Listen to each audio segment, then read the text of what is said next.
Chers amis bien-aimés, soyez bénis, que cette journée soit une journée de grâce, une journée de paix, une journée où la parole trouve le chemin de votre cœur et l'œuvre de sa parole vient s'y manifester et vous produire le fruit qui revient au Seigneur.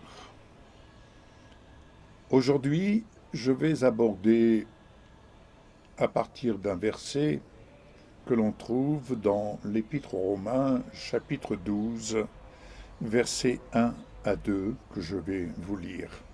Je vais aborder l'important vraiment de nous offrir au Seigneur esprit, âme et corps. C'est l'apôtre Paul qui parle et qui encourage, qui exhorte. Et il dit ceci: « Je vous encourage donc, frères et sœurs, par les compassions de Dieu, à offrir votre corps comme un sacrifice vivant, saint, agréable à Dieu.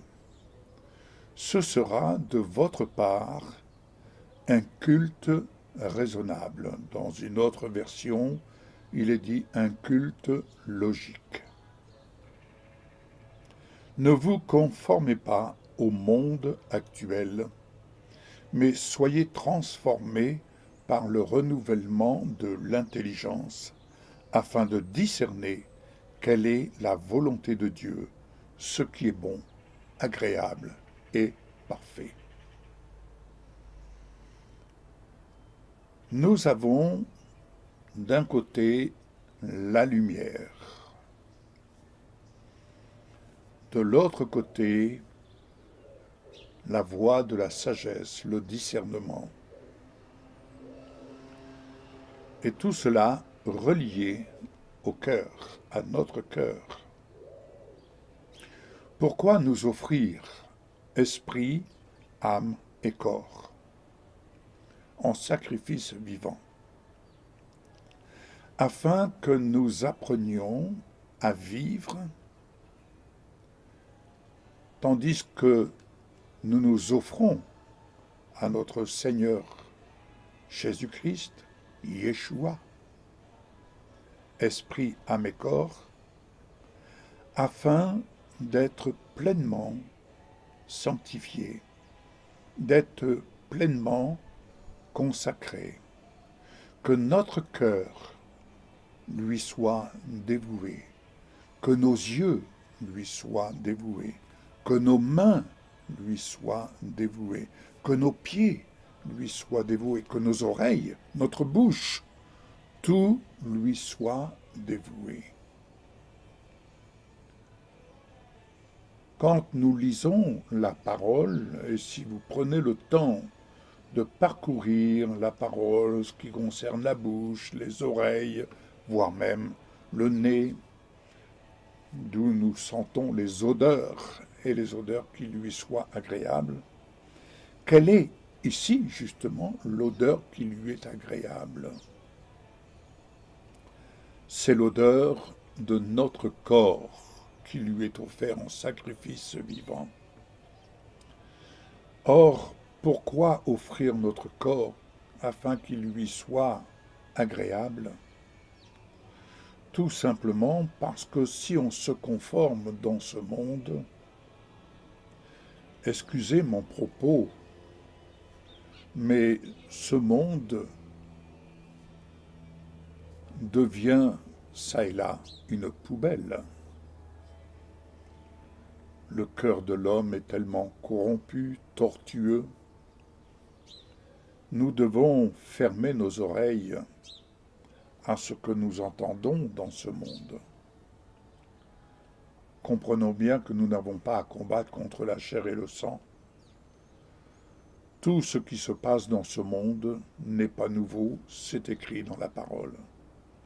Par contre, nous sommes invités à honorer notre Dieu qui est notre Créateur, c'est lui qui nous a tissés dans le sein de notre mère. C'est lui qui nous connaît parfaitement.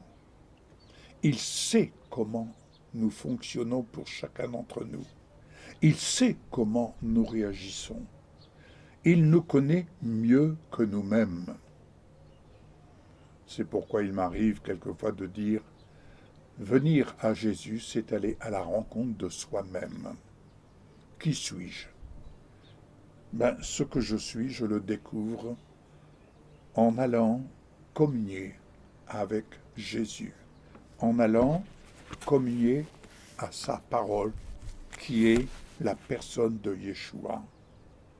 Mais ici, il dit bien, ne vous conformez pas au monde actuel, mais soyez transformés par le renouvellement de l'intelligence, afin de discerner quelle est la volonté de Dieu, ce qui est bon, agréable et parfait. Et c'est ainsi que nous avons besoin de consacrer notre bouche à parler la parole, afin qu'elle trouve le chemin de notre cœur. Jésus a dit « Je suis la parole ». Jésus a dit « Je suis la lumière ». Donc, Jésus étant la lumière, en communiant, en nous offrant à lui, esprit, âme et corps, nous nous offrons à sa lumière et nous nous offrons à entendre le conseil de sa sagesse afin de discerner ce qui est bon, agréable et parfait. C'est aussi simple que cela. Bien-aimés, nos yeux sont tellement sollicités, notre cœur est tellement sollicité dans ce monde. Ce n'est pas pour rien que nous sommes invités à porter notre regard sur Jésus, le chef et le consommateur de notre foi. Et c'est pourquoi, chaque jour, nous avons besoin, avant toute chose, de nous en remettre à notre Seigneur, de nous en remettre à l'œuvre de sa parole, de nous en remettre à l'œuvre du Saint-Esprit qui vient pour nous conduire dans ce qui est juste à notre égard, dans ce qui est juste à votre égard. Parce que quand on connaît la volonté de Dieu, ce qui est bon, ce qui lui est agréable, ce qui est parfait, alors, bien-aimés, nous pouvons marcher avec assurance. Que cette journée soit pour vous l'occasion de vous incliner, d'incliner votre esprit, votre âme, votre corps, et de dire à notre Père, je me donne esprit, âme et corps à toi. Je me donne en sacrifice vivant, saint, agréable. Oui, que cela te soit agréable, afin que tu fasses avec moi, que tu agisses avec moi, ce que tu as planifié de toute éternité. Car ce que tu as planifié de toute éternité, j'ai l'assurance, j'ai la certitude dans mon cœur que cela est juste et bon pour moi, et que cela est juste et bon, que je m'engage à marcher dans le sentier de ta justice, et qu'ainsi je devienne à mon tour un instrument de ta justice. Bien-aimés, c'est là ma prière à votre égard. Au nom de Jésus, au nom de Yeshua, au nom d'Adonai, le Dieu d'Israël. Soyez bénis et je vous souhaite une excellente journée. À bientôt.